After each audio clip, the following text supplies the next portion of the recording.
সঙ্গে সম্পর্ক নিয়ে বিএনপির অবস্থান পরিষ্কার করলেন দলটির ভারপ্রাপ্ত চেয়ারম্যান তারেক রহমান।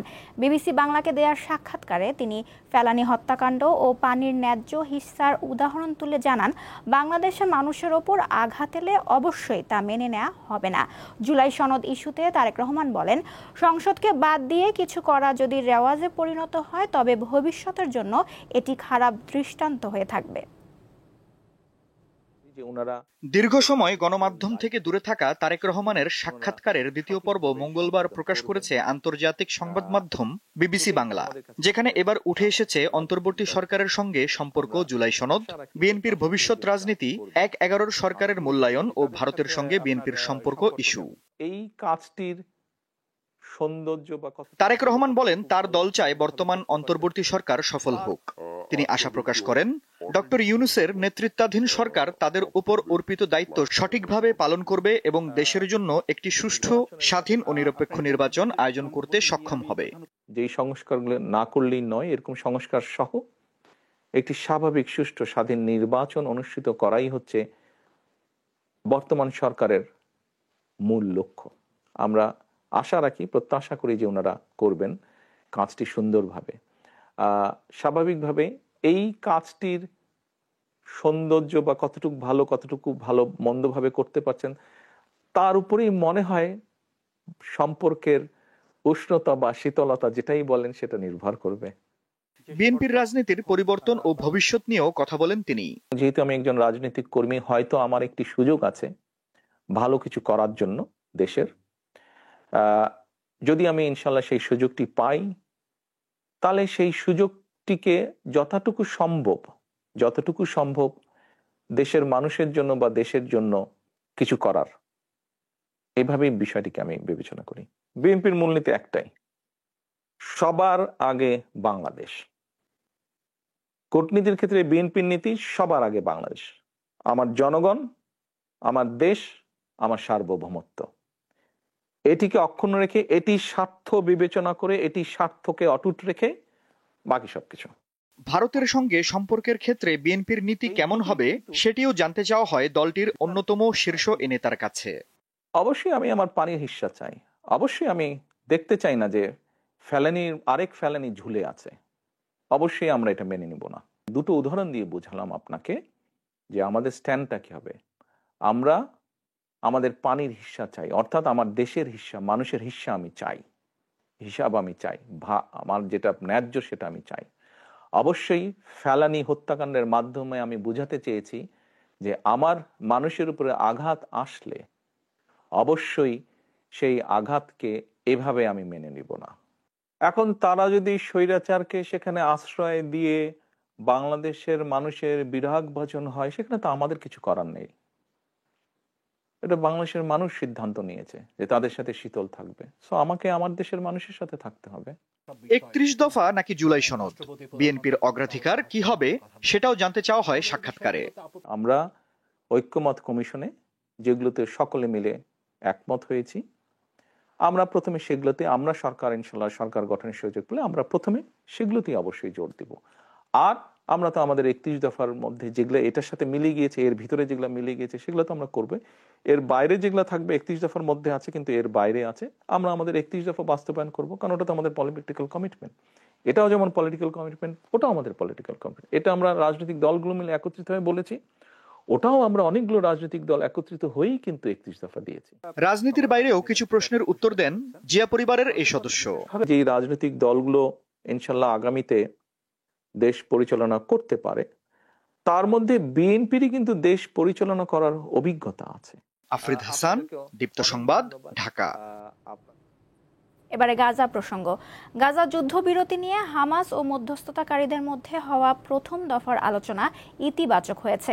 আজও এই আলোচনা অব্যাহত থাকবে।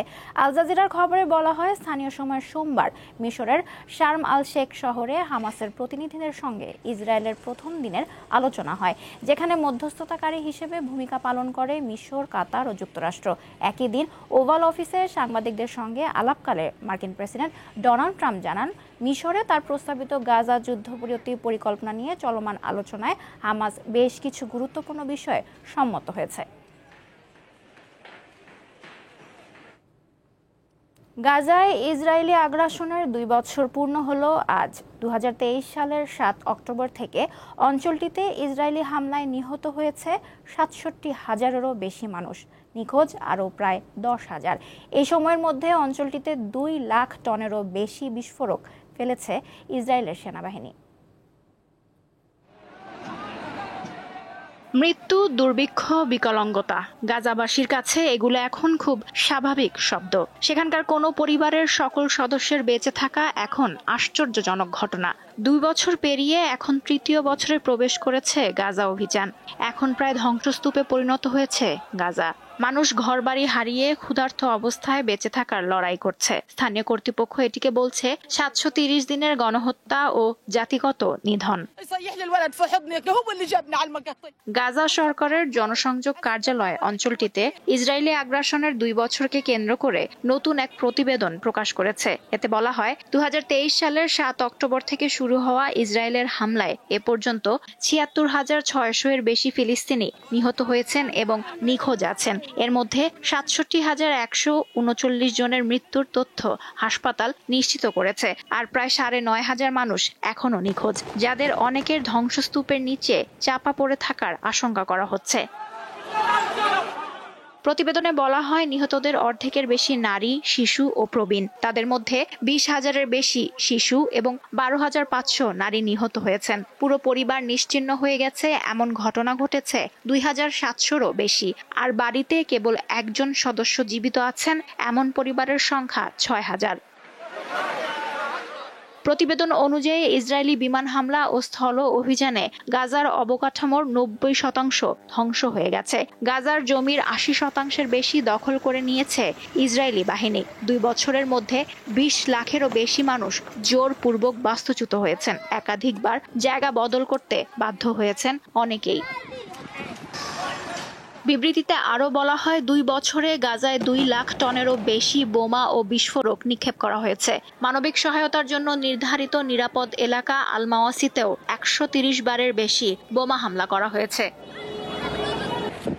ইসরায়েলি হামলায় ধ্বংস হয়েছে 38টি হাসপাতাল ও 96টি ক্লিনিক। নিহত হয়েছেন 1,600-এর বেশি চিকিৎসক ও স্বাস্থ্যকর্মী। মারা গেছেন 254 সাংবাদিক এবং 140 সিভিল ডিফেন্স সদস্য এবং 540 জন মানবিক সহায়তা কর্মী। এছাড়া 1,69,000-এর বেশি মানুষ আহত হয়েছেন। হাসপাতালগুলোতে চিকিৎসা দেওয়ার সক্ষমতা নেই। বিদেশে চিকিৎসার অনুমোদন পাওয়া 22,000 রোগী এখনো গাজার ভেতরে আটকা। এছাড়া মারাত্মক খাদ্য সংকটে ভুগছে 6,50,000 শিশু। গাজার জনসংযোগ কার্যালয় জানিয়েছে, গাজার 95% বিদ্যালয় ক্ষতিগ্রস্ত হয়েছে। পুরোপুরি ধ্বংস হয়ে গেছে 165টি শিক্ষা প্রতিষ্ঠান।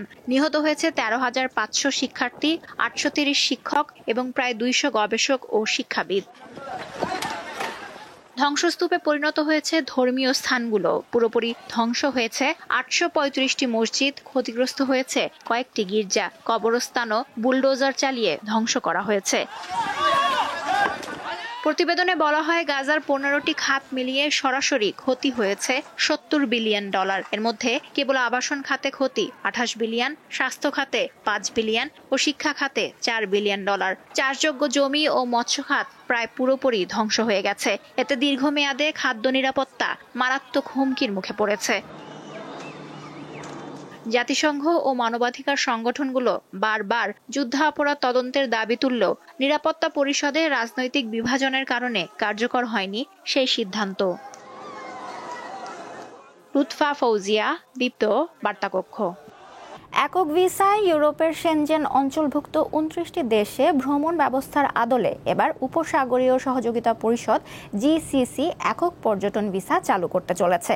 জিসিসিভুক্ত 6টি সদস্য দেশ চলতি বছরের শেষ প্রান্তিকে এই যৌথ পর্যটন ভিসার পাইলট প্রকল্প চালু করতে পারে।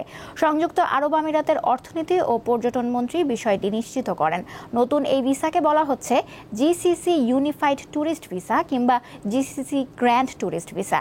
এই ভিসা নিয়ে পর্যটকরা অবাধে জিসিসির 6টি দেশ সংযুক্ত আরব আমিরাত, সৌদি আরব, ওমান, কুয়েত, কাতার ও বাহরাইনে ভ্রমণ করতে পারবেন। পাকিস্তান থেকে 200 মিলিয়ন মার্কিন ডলার মূল্যের মাংস ও অন্যান্য কৃষি পণ্য আমদানি করবে মালয়েশিয়া। সোমবার পুত্রজায়ায় পাকিস্তানের প্রধানমন্ত্রী শেহবাজ শরীফের উপস্থিতিতে এই ঘোষণা দেন দেশটির প্রধানমন্ত্রী আনোয়ার ইব্রাহিম।